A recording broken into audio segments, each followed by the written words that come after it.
Ja ljudi izašla da vidim šta on radi, a on zaseo ispod trešnje i jede li jede. I neka me pavučina napala. Trešnje su pri samom kraju, ima možda još jedna 2-3 kile da se nabere i to je to. Ove godine kraj. Što je najgore, za ovu trešnju se završava karijera definitivno. Eto. Ovo su njeni zadnji plodovi Haman. Bacate li vi, što su krenula dole? Bacate li vi ove košpice ili jedete s košpicama?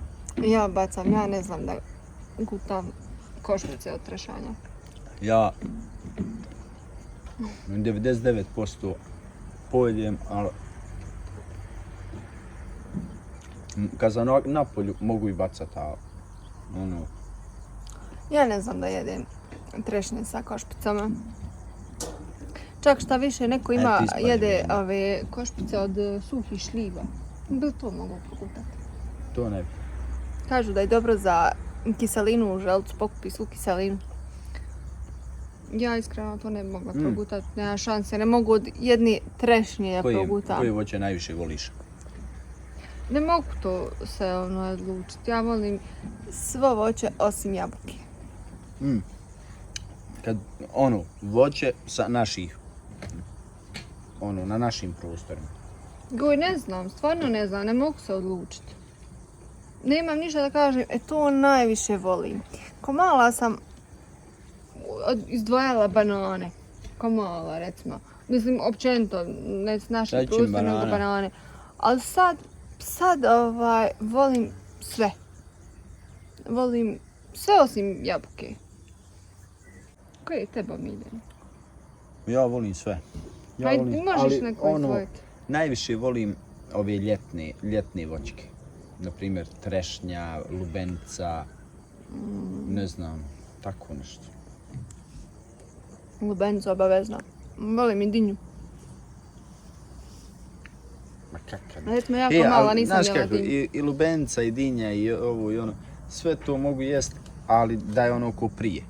Znaš, kad raskrižiš lubenicu, pa ona pukne ovako, crveni se. Kod nas prije, tamo gdje sam ja živjela, prvo bio jedan čovjek koji je vozio u kolicima i sve govorio Bostana, prodavao. Ali nije to čarjana bila, prije su ljudi sa kamiončićima onim.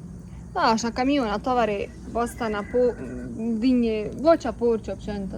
I idu kroz selo i sviraju. I to je se znalo ili utorak ili četvrtak, na primjer. Ujutro, porane. I čim čuješ da svirena svira, jel, znaš da je taj kamion i svi se skupe u selu, tu kupuju voće i povrće, a lubencu obavezno nam je pravio onaj čep. I mi kod djeca se skupimo oko tog kamiona dok roditelji kupuju i nama taj čiko uvijek dao onaj čep. Kod nas su radovi u punom mlijeku. Sa svih strana, motorka, bušilica, brusilica, kosačica. Sve ide svojim tokom, ha? Evo se pokrpili ovdje. Gdje ba? Tako nije. Mislila sam da mu je krpil. Skinuo sam jednog, ali čekaj, ne mogu napraviti. Na stomaku mu je bio. Ne, od Boga, ne. Ne na stomaku? Da. Nije kod stomaka, ali bio mu je krpil. Inače, juče... Prvi put u životu da mi je krpio. Juče je bio Ivani ovdje oko trešnje, možda mu je tu i na trešnje, sad trešnje spalo. Prvi put juče kaže imam krpelja, a prije toga smo se zezali, pošto je kod mene pričala sam vam da mi je bio krpelj isto tako, da li je kad sam bila u njivi, da li je kad sam išla u gljive, isto na stomaku mi je bio. I ja njega zezam, jesi ti ikad u životu imao krpelja? Kaže, ja nikad, na mene neće krpelj, nema šanse. I juče dolazi i kaže, a žena, vidim krpelja. Tako da, opasno su krenuli u ofanzivu ove godine krpelja. Ja sam do sad 3 imala. Ja? Ti si 1. Ja sam 1. Ali ja sam za života 1. Ozbiljno, nikad nisi prije imao? Nikad. Prvi put.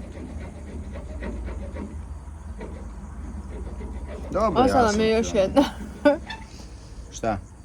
Recite. trešnja. Sad su baš ono zrele, mada ja volim kad je one zagrijala u pucketaju. ruci. Topla trešnja.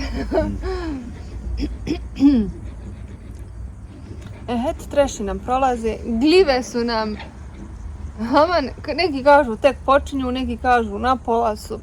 Sve u svemu, u jednom dijelu šume su aman završile svoju karijeru, u drugom dijelu počinju. Tako da, pardon, ove godine sam baš dosta puta išla u gljive i to mi je bilo onako baš zanimljivo. Idemo vidjeti šta je s onim mojim paprikama što sam ja prije neki dan sadila. Da li od njih ima kakve fajdi? Opa.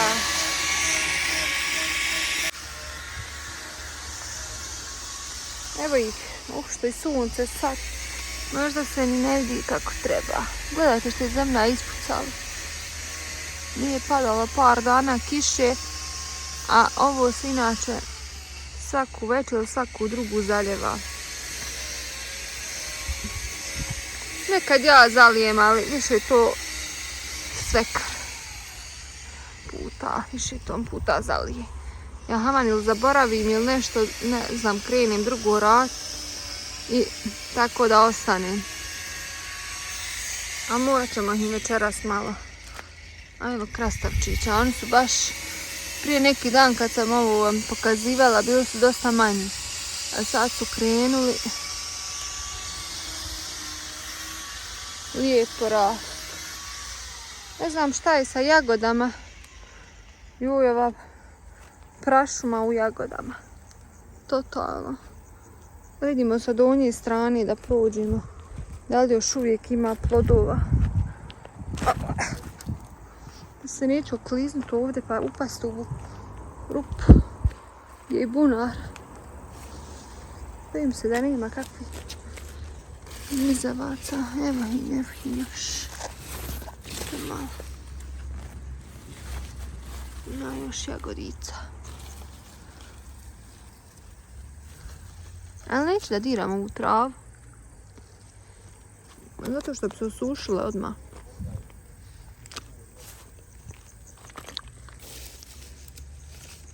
Mada prolazit će.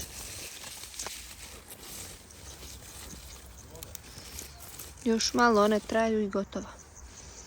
Sunce je nekakvo zasijalo jako, pa se možda i ne vidi najbolje. Ali eto, šta je tu je?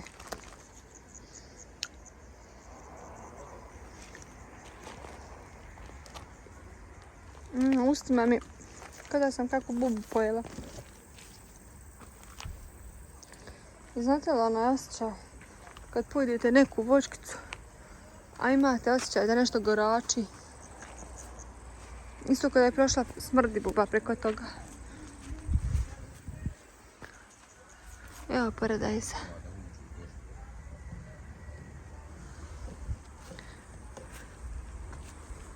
Paradajz se baš fino oformio.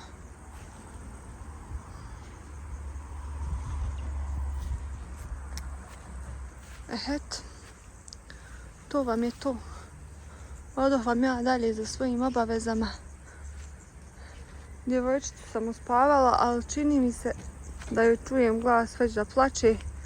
Tako da moramo ići vidjeti šta je s nje. Voli da se nosa. I evo te trešnje ovdje. Što će da, nažalost, zbog nekih objekata koje planiramo tu raditi, morat ćemo je skloniti. Kako god, vidjet ćemo šta ćemo, kako ćemo. A mi se vidimo u nekom narednom videu. Gledajte sunce kako sija. Jes jako.